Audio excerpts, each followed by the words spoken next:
Good morning, dear friends, dear colleagues. Today, with a great pleasure, I will be moderating the presentation of the book of one of our colleagues, or some of our colleagues, Viktor Moisiienko, the serviceman of the armed forces, the corresponding member of the National Academy of Sciences, who came from the front lines to present this book. Then we will have a co-author, Joanna Getka, joining us for the presentation. And the name of the book is "In the Beginning Was the Word,"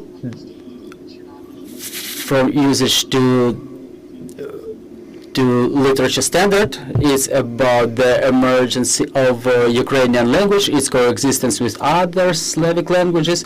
So in fact, it's one of the significant moments in a fight against the Russian world. The fight that we're fighting both in the front line and in the rear. But before we give the floor to Viktor, I would like to invite to this stage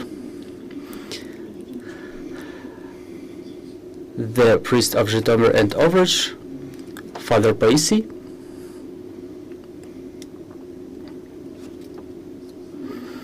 Good morning, everybody. Glory to Jesus Christ.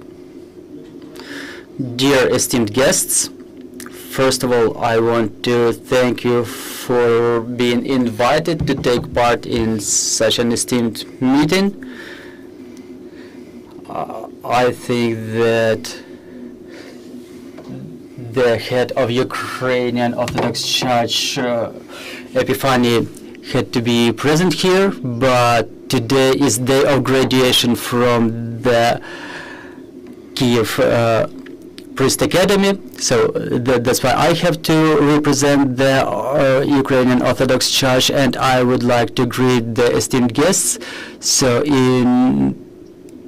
next we will be looking through this wonderful work of our professor, Mr. Viktor.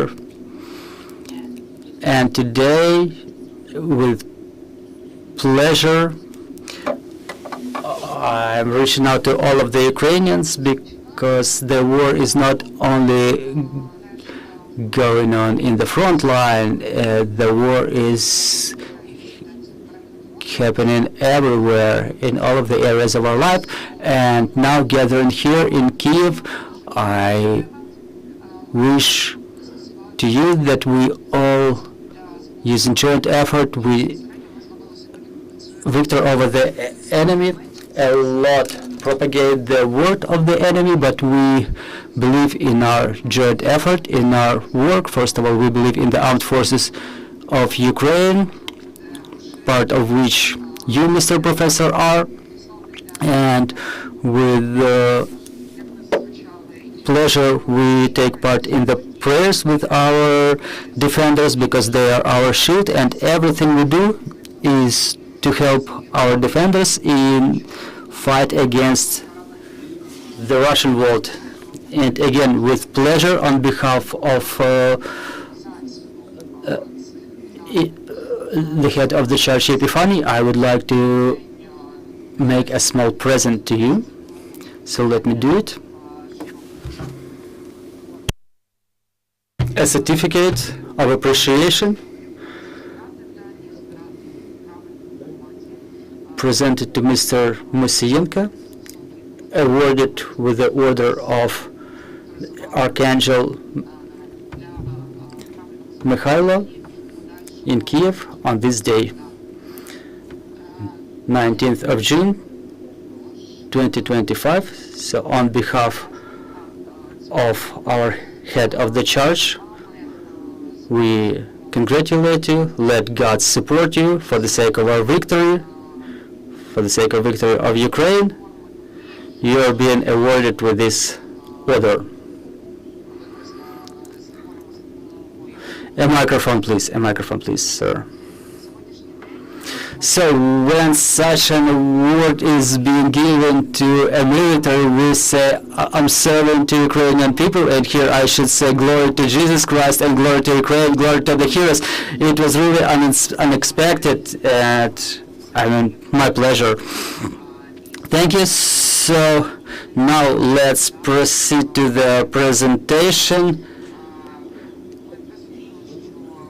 The presentation will last about 30 minutes, then we'll provide the floor to the co-author, and then we'll proceed to questions and answers, comments from the floor, and so on. So, dear all, ladies and gentlemen, the spectators who are watching this broadcast, it's a pleasure for me to, well, for us, it's a pleasure. By us, I mean me and my colleague from the Warsaw University, the professor of Warsaw University, Joanna Getka, to present this work of ours that we were working on in cooperation, and thankfully, finally, in the editor's house of Warsaw University, it was born. You can see the covers. It's unique because it was issued in 2 languages. You can open it from either end. On one end you open it, it's Ukrainian. On the opposite end, it's in Polish. The printed copies will be issued later. I don't know if Ms. Joanna has already joined us. Thank you. So, Ms. Joanna, you will be able to add on your behalf a little bit later.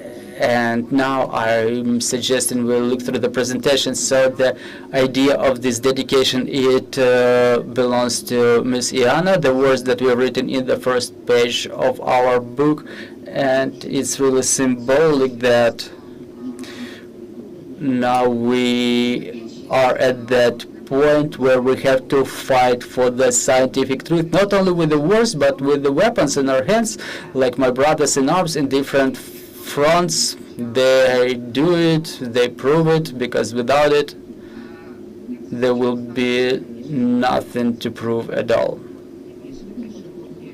So just in brief, I would like to demonstrate this content. Basically, it's very detailized in the work. It's the brief content. Every chapter has sub-chapters. For example, when it comes to phonetic level, we identify the features that in our writing starting from the 11th century were standardized. So this continuity, this consistency, it went through all the ages starting from the century 11 until this day, and this is how it's preserved now. But not all of the peculiarities were preserved in the standards of today. However, those features, they are widespread. They are preserved in the dialects of Ukrainian language. So we've dedicated a sub-chapter to the features that were preserved in certain dialects of Ukrainian language. We grouped all of the peculiarities, those that were used by the descendants of Polans, Deverans, Kolibi, White Korvats, Ulish, and Tiver tribes. But due to certain circumstances, they didn't become a standard in Ukrainian modern language. For example, this feature that we've noted, that's a unique peculiarity in the dialect, or like they have this end and they have this suffix, like come with me, Chodimo Zimnov, or hit its head, Вдаритися головою. It's not a standard in Ukrainian language, but we have to add it to our book when we characterize our ancient writing tradition.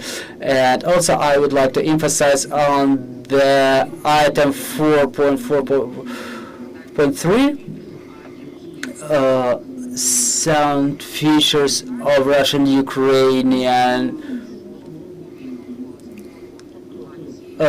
written exhibits. I can demonstrate it using the word scarp, the sorrow, the grief in Galetsk and Volyn written materials. That word was already used, and the rewriter, the chronicler, was adding some local specifics to it, because in Kyiv and to the north to Belarus and then to the north to Novgorod, and then on that territory where this sorrow has come to Ukraine from, this word was written as scorp through the reduced word. And in Galicia and Volyn kingdom, it was written as skerp. And then all of the researchers, including the Moscovian scientists, they were mentioning this peculiarity as belonging to the southern Rus, along with a number of other peculiarities that we identify in the third item. On the morphological level, we've identified the standards that, the features that have become standard, the features that were in the written materials and they were retained in the dialects, and other features of our written tradition that never ended up in the everyday language of the Ukrainian speakers. So the main concept, I believe that if we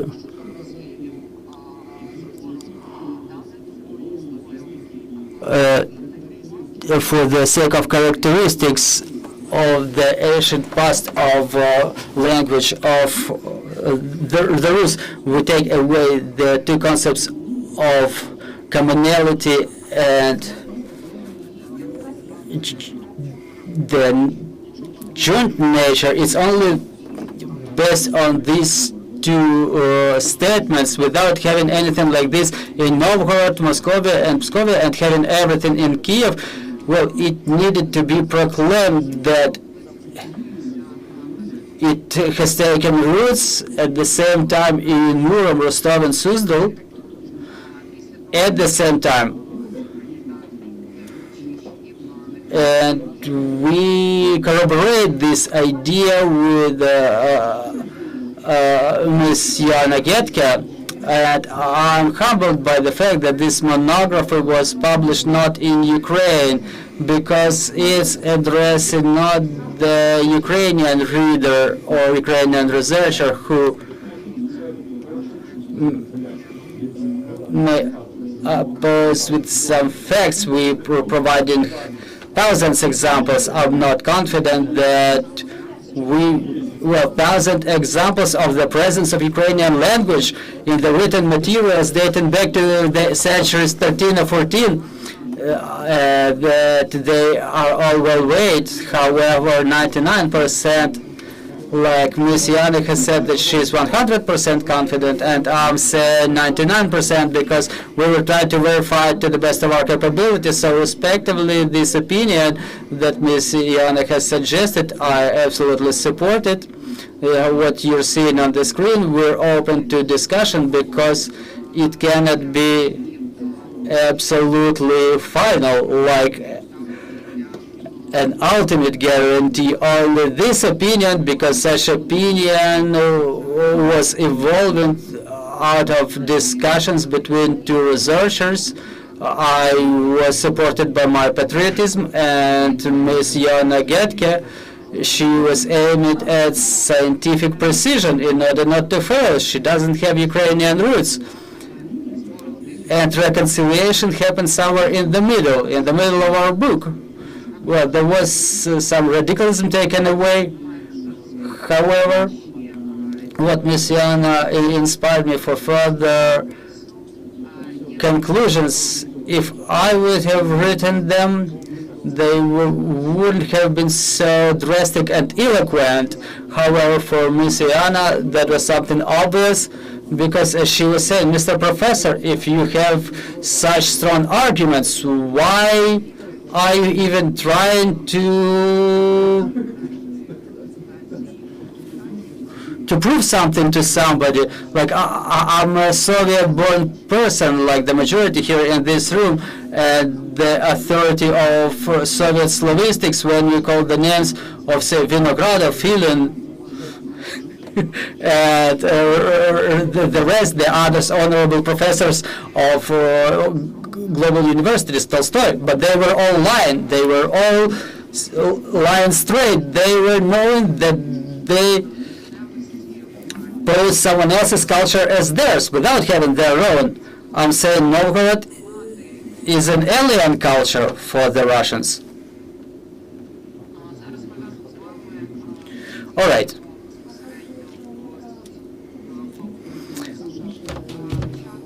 So everyday writing, our monography is based mostly on the characteristics of the written originals, written materials, like the Church Slavic language in Ukrainian edition that was brought to our lands, and we were paying attention to the centuries 11 and 12. We've only added centuries 13 and 14 in order to demonstrate the continuity, but we had to present it, in such a way. You're going to say the new gospel, and thanks to Ms. Anna, who is sitting in the room, and I'm humbled by the fact that I can call her a friend. We're implementing a project bringing cultural heritage to Ukraine thanks to the activity of our community. The Rome Gospel has come to Ukrainian reader, the Gospel that Anna had brought with herself as she was marrying a French prince. So such written materials dating back to the 11th century, they are more numerous, and we analyzed 12 of them, and those features that we mentioned in our monography, they are eloquently proven that it's the Ukrainian written heritage.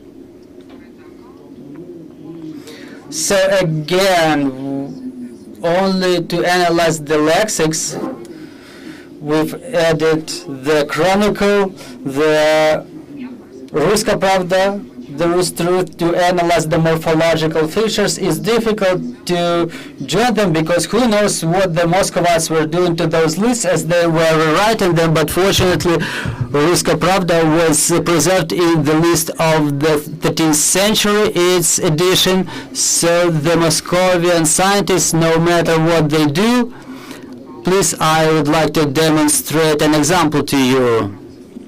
It's a dictionary to the Rus Truth.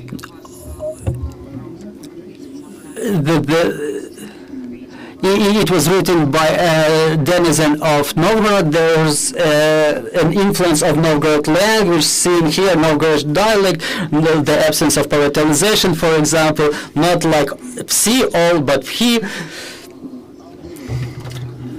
But if we check what you see before yourself, then we see such words as волога, гостинець, досочитися, жеребець. Those are the words. They possibly existed on the territory of Novgorod. However, look, there is three letters, Deji, Novgorod, monk, the scriber monk,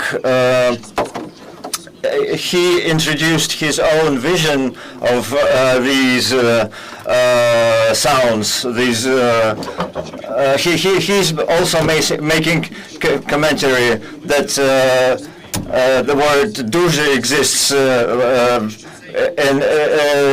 but the fact that this list was formed in the Kyiv, in Kyiv, in the capital, he is omitting that fact. There are other words.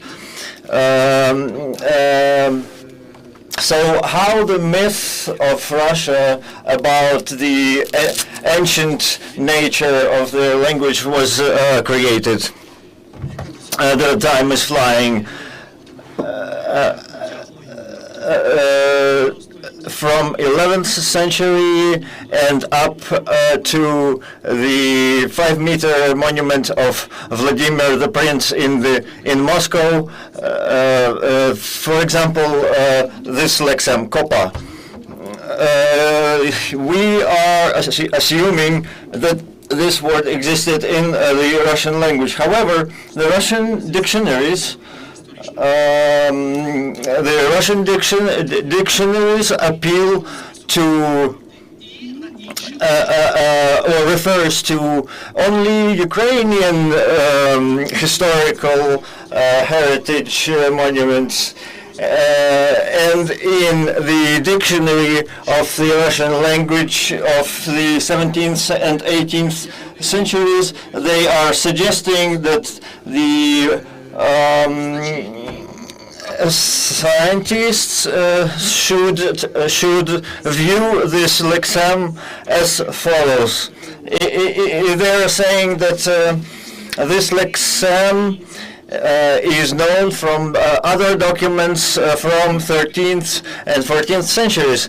And these documents, what they are referring to actually, are the Ukrainian literary monuments, literary documents. So what? As a result, what do we see? It means that referring from one making references among different historical documents, they are actually referring to Ukrainian roots of the Russian language. In fact, if you check 13th, 14th century and 17th century, the word kapa, when our ancestors pronounced this word, the people that lived on the territory of modern Russia, they didn't use this word. Now I would like to transfer to the next part of our discussion, because I want to start the questions and answers part as soon as possible. The Church Slavic language that came to our lands together with baptism, it was unfortunate. It was unfortunate because of those two words that I mentioned in the beginning, общность and единство, which mean unity. And we are answering this question: why Serbs, Croats, and so on are allowed to highlight their references to the language origins of a literary work. So if you open those works, you see that Croatian redaction or other Slavic languages are allowed to put the reference to their language in their scientific works, while if you check Russian scientists' studies or Ukrainian linguistic studies in those times.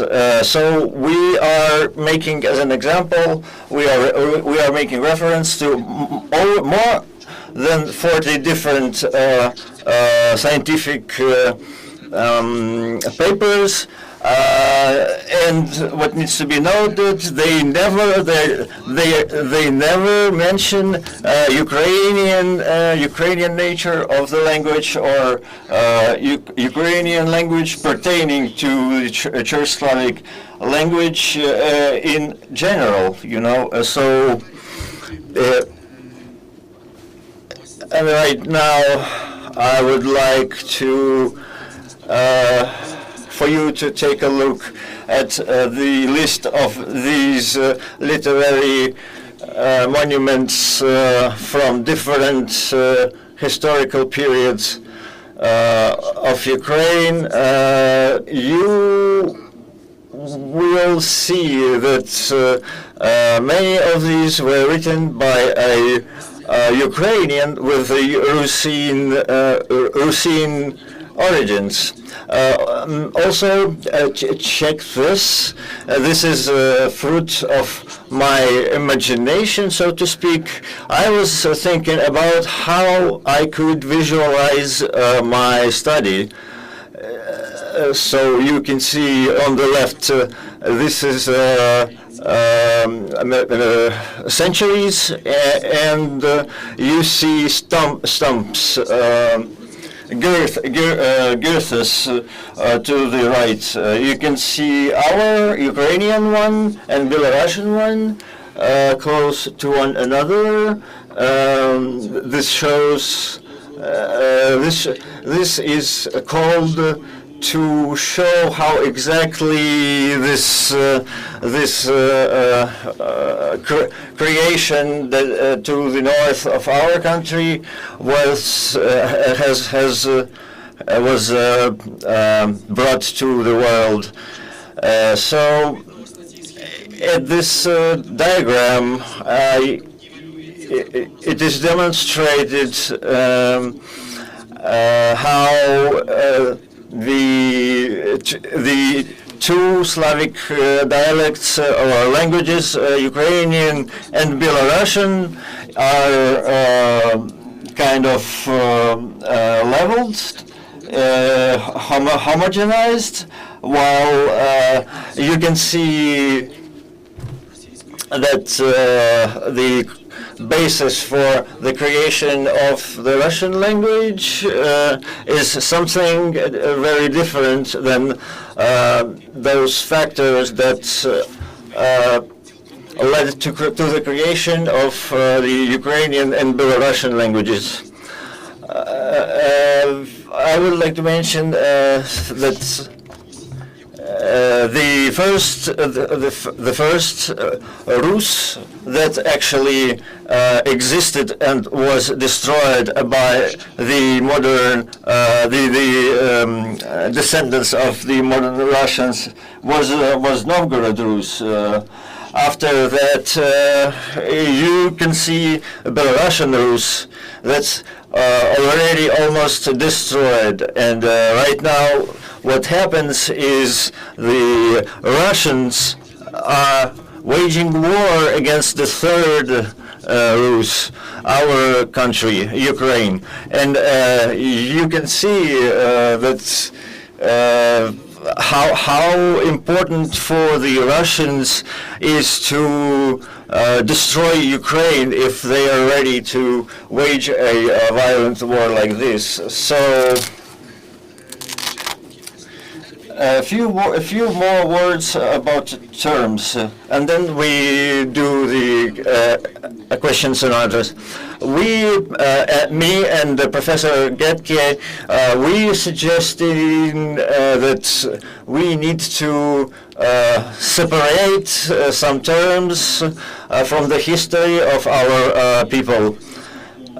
For example, Russification. We are perceiving this term this as the influence of the language from Russians. However, this is not the case.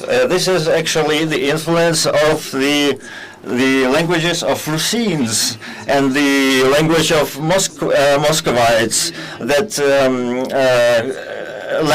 this period lasted from the times of colonial wars of the first princes of the Slavic territories. The same is going for the Church Slavic language.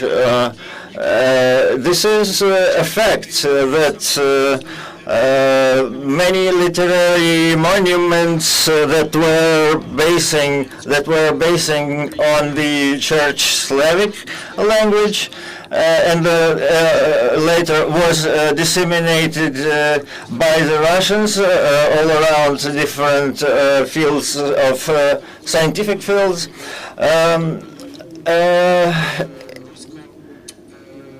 And only starting 18th century is the first time that we actually can talk about the emergence of the Russian language. This is a very big volume of things that need to be touched upon. I hope Professor Getka, who is together with us on air, maybe she will add something. Thank you very much. I would like to invite the Warsaw University Professor Joanna Getka. Hello, Hanna, how are you? Hello, everybody. I'm very pleased that this book has its first presentation in Kyiv, in the country that Professor Moisiienko already started to present it in a more active way.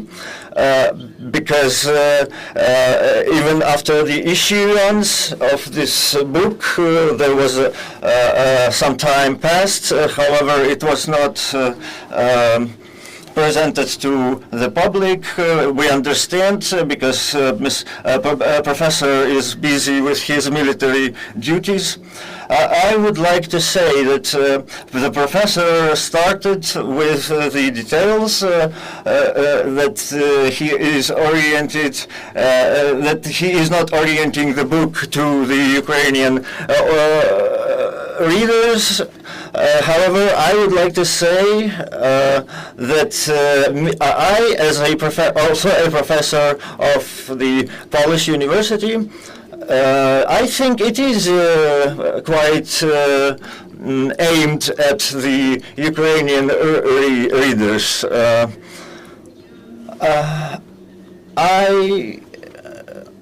And he also said that we worked together specifically for this reason, for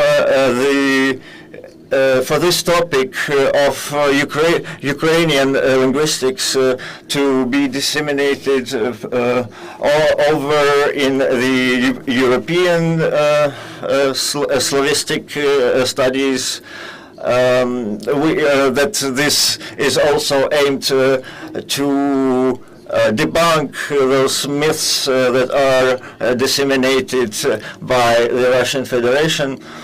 And often these things are not even noticed because of how propaganda deeply rooted,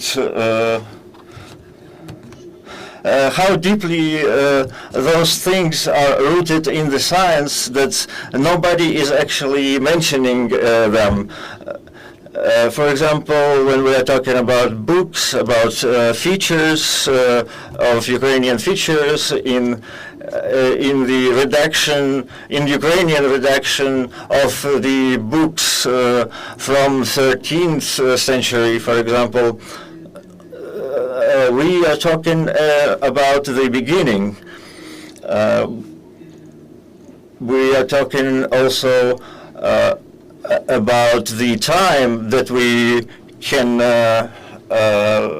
assign to the beginning of the existence of those peoples on this territory.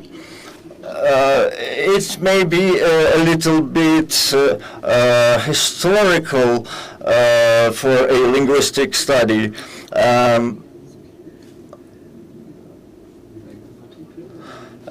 For our two cultures, Ukrainian and Polish, that have a lot of things in common, we think that there has to be many more studies, and this is a good start. we can use the term Russian or Rus for the linguistic notions. We understand we should understand in the European studies that in the European linguistic science. We need to understand that a lot of the things that we know are influenced by unjust actions of some of the actors during the course of the history. Also, what Professor Moisiienko has mentioned,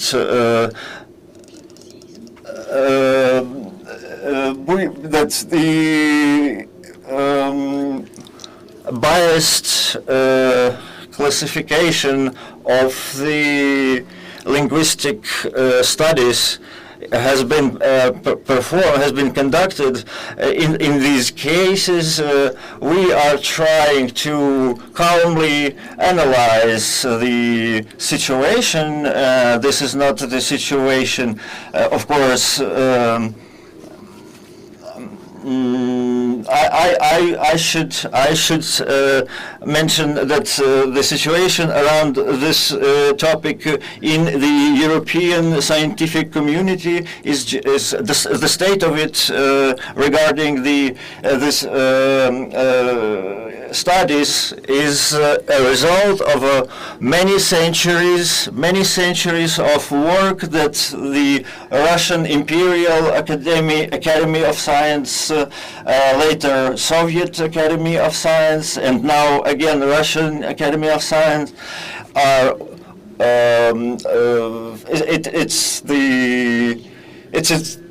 It's work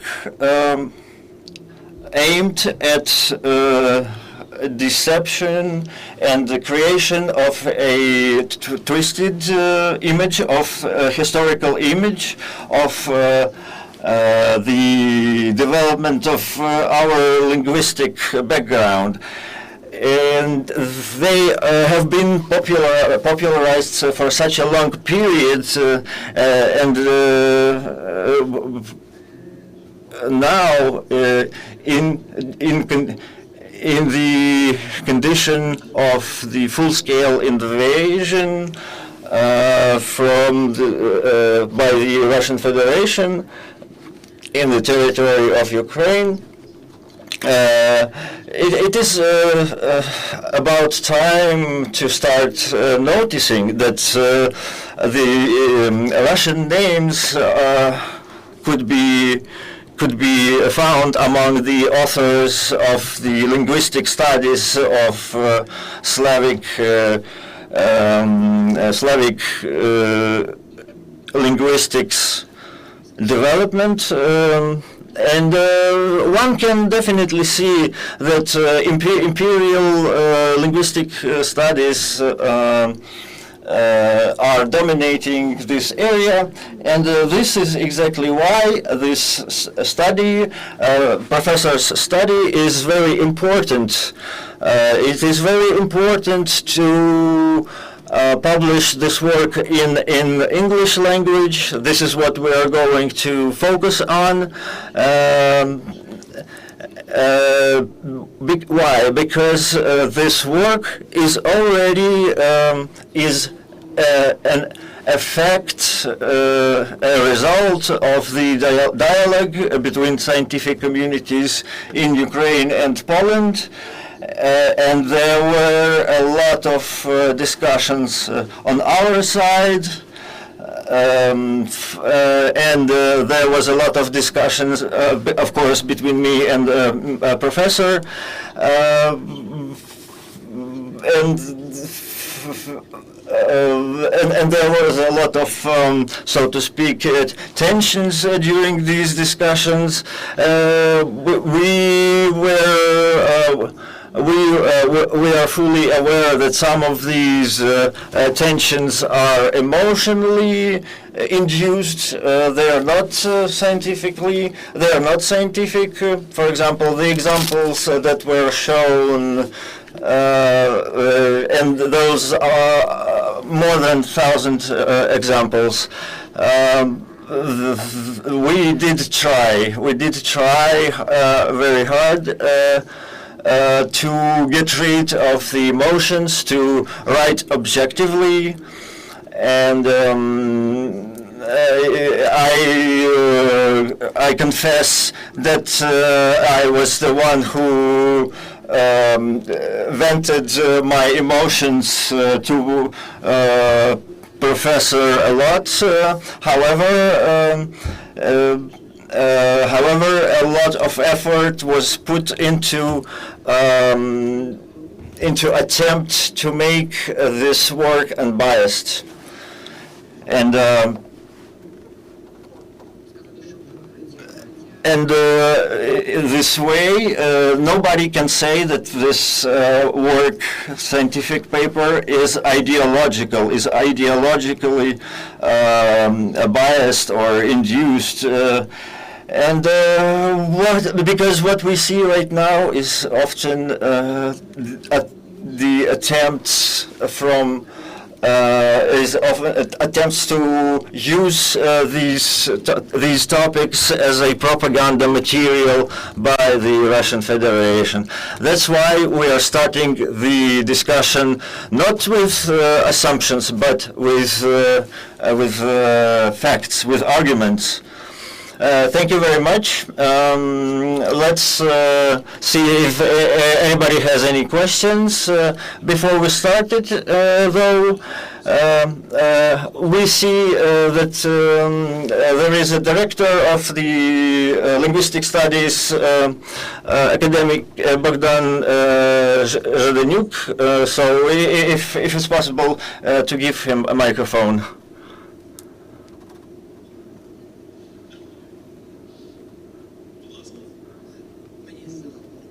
I'll speak from here. Okay, so dear authors, dear viewers and listeners, I would like to celebrate. I would like to wish you all the best with the publishing of this work. This topic is traditionally on a high level because of the recent events in our lives, and the number of the scientific works from the Zhytomyr University is defending his scientific work. This is a very, very important and needed work. I know Viktor a little bit better,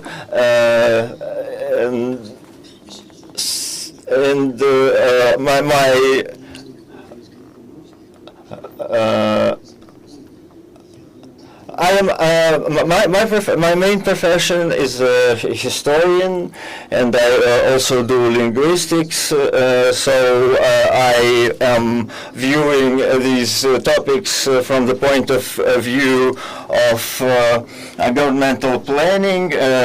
And I would like to mention the phrase of Shevelov that what is a history? What's a history? The history is a product of a civilized society work. The book by Professor Viktor Moisiienko, I would like to cite a little bit. On our territory here, there was a lot of people who generated the written language, and those people introduced some kind of some mistakes in those works, in those literary paper monuments, heritage monuments. The restoration of this language those monuments are religious monuments, and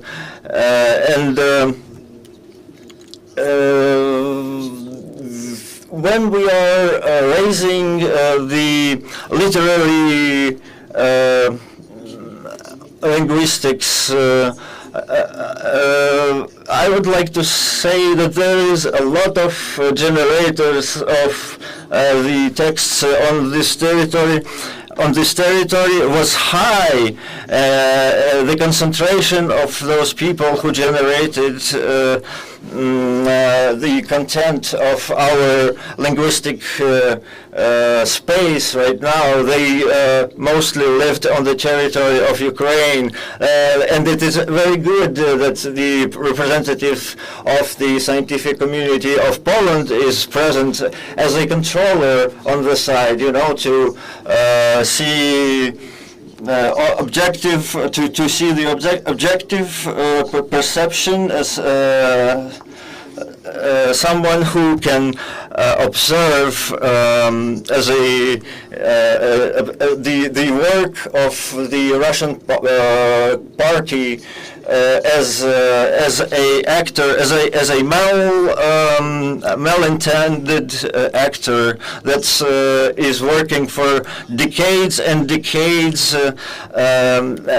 They're working on introducing this twisted image of the history. However, I'm glad that our colleagues, Professor Moisiienko, Professor Joanna Getka, I'm glad that they do not bow in front of the ideology before the authority of the Russian scientific space. On the international level. That's why I welcome everybody with the publishing of this book. I wish for more scientific works to be born, and I wish for it to serve a great role in helping us with dealing with the situation that we have right now. Okay, let's see who has questions. Just raise your hand, and we will give you a microphone. Dear friends, dear Mihailo, dear Professor Joanna, dear friends, we represent the Directorate of the Zhytomyr descendants in Kyiv. There is a few hundred people that live on the territory of Kyiv and come from Zhytomyr. And what's really pleasant that the person from Zhytomyr is defending his scientific work today. Mr. Mihailo, you are very good, very well known in Zhytomyr region, and we know that you are a very respected person in your university, in our country, on the international level. And the fact that you are a member of the Academy of the Sciences, this fact speaks for itself. I would like to say that during this hard, difficult times, fighting for our freedom, being at the front line, I'm very thankful that you have found time to work on this book, and we also would like to present you with 2 books so that you could continue your studies. Please, somebody over there.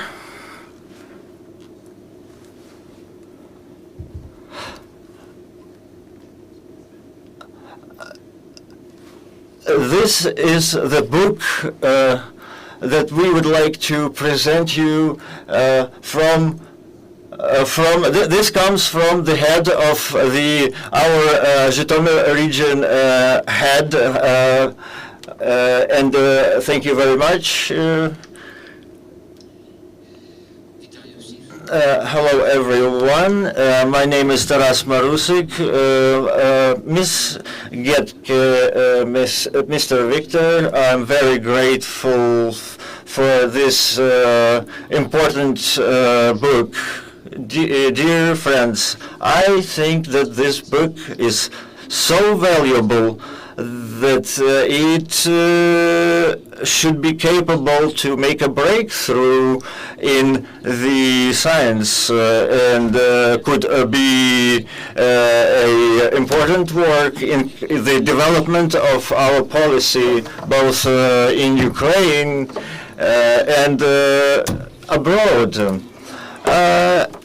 I would like to say that this could be an example, your work could be an example for other scientists as to how the scientific work is supposed to be done in cooperation. With your work, you keep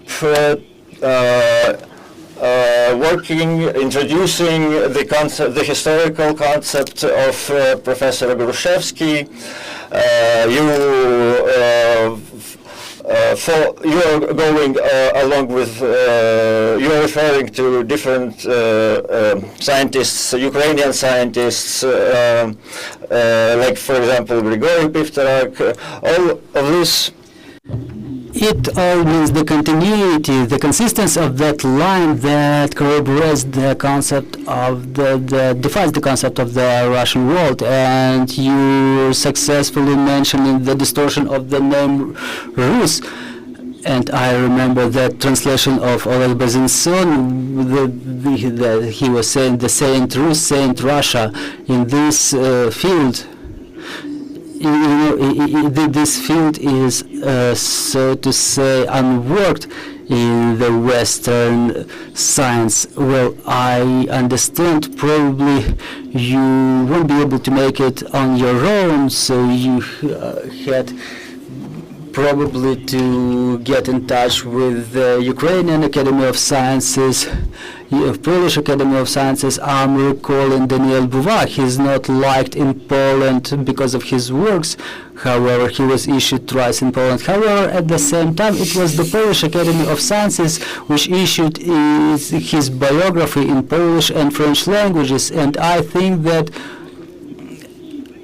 what's needed is to focus the reserves, both financial and intellectual, to make a breakthrough, not one-time breakthrough, but a breakthrough and expansion to the Western scientific and academic circles. And another thing I want to mention, in one of the interviews you've mentioned that this book is for the Trump circle politicians. In my opinion, the level of cynicism mixed with the level of intellect of such politicians, they would stop reading at paragraph 5 probably of this work. So in some outlook we need, in prospect, we need a lighter book for the society, because it's important to break this tendency in the heads not only of Ukrainians but others as well. Thank you again.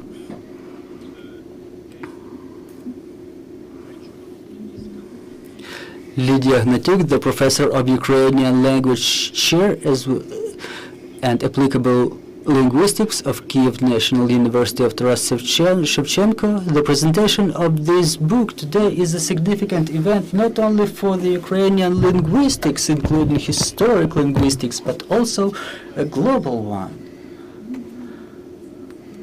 We have an unprecedented case when one of the authors of this book, Viktor Moisiienko, is defending the independence of Ukraine as a part of Ukrainian armed forces, and he's the corresponding member of the National Academy of Sciences of Ukraine. He's a professor who defends the cultural and historic justice as well as our national identity with scientific arguments, and Ms. Joanna Getka is taking part in this fight on the side of Ukraine, which we appreciate a lot. It seems to me that the statement that was laid as a foundation of this work has proved to be very fruitful because the authors tried to refer the very beginning of Ukrainian language with Old Church Slavic language. That's one of the statements that was fundamental in this research, and it proved to be fruitful. And another statement that the authors were very successful to implement. They linked the history of Ukrainian literature language with the history of language standards. And they've demonstrated that the language standard, the roots of which are already witnessed in the century 11, was continuing, was consistent through the centuries 12, 13, and 14. And we know that all those standards, they still survived until this day. It's incredibly important not only to realize the national identity by the Ukrainians, but also for the global community to understand the place of Ukrainian language among other Slavic language and Eastern European languages. So again, a lot of gratitude to the authors, glory to Ukraine and glory to the heroes. Thank you so much. We have time for another question, just a statement, observation, a comment, just one more. Back in the 90s, in the Zhytomyr department of Ukrainian national movement, Народний Рух, we had young students, including Viktor Moisiienko, young, ambitious. They were numerous, but there was a lot of those who were called, but very little number of those who were chosen. So, Mr. Viktor, you're the chosen one. Thank you so much. Well, I'm humbled. Well, after all these years, Mr. Viktor is calling me, and he's saying, Alexander, I would like to meet our priest. I'm coming to Poland, and I'm working on such an important topic. I would like to get his blessing before I leave. So we've done it. We got the blessing. So my congratulations. Well, it was a little bit earlier, but generally, yes, it's so. And to finalize it, Viktor, well, in the end, we will have a couple of words with Miss Joanna Getka, co-author. So what I failed to say in the beginning, but what is still important, is that today's language and the language of the past doesn't coincide. That's a known thing, but it's not only based on the language phenomena, but based on the examples that we provide in our monography with Ms. Getka. We proved that the language past of the state of Rus was not divided into three different states. We can only identify two language structures, Russian-Ukrainian and or Rus-Ukrainian and Rus-Novgorod. Probably there was something happening on the box too in Belarus, but it's not preserved in any written materials dating back to the centuries 11 and 12, which we emphasize a lot.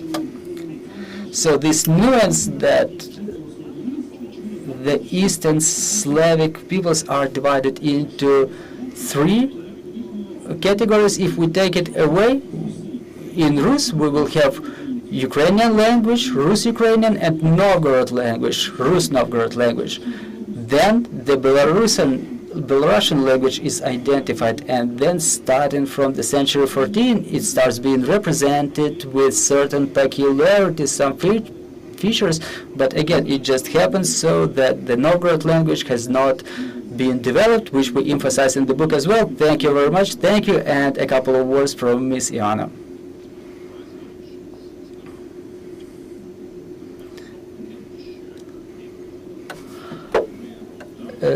Just really very short statement. I really appreciate this opportunity to work together, that despite the situation, we were able to finalize this book. I would like to say that we were working on it since 2019, if I'm not mistaken. In the beginning, we've written such a short article, maybe not short, but still an article, and it also was issued, I can't remember either in the year 21 or 22. It was a difficult work because, first of all, we need to think what is the literature past. We have to accept it as a statement. We have to take into account the terminology, all of the aspects, as Mr. Moisiienko has mentioned. In terminology, there's a lot of problems too, Russification, Romanization, but even in that case, as we translate it into Polish language, into English, so we have a lot of work, a lot of challenges, and it needs to be rectified. We'll try to do our best, definitely. So hold your fists tight and everything's going to be all right. Thank you. And once again, we want to thank everybody who was attending this presentation. For what I understand, the book will be emerging offline. You will be able to buy it. And I would like to wish Mr. Viktor good luck, inspiration, and everything the best. Thanks, everybody. Thanks, dear guests.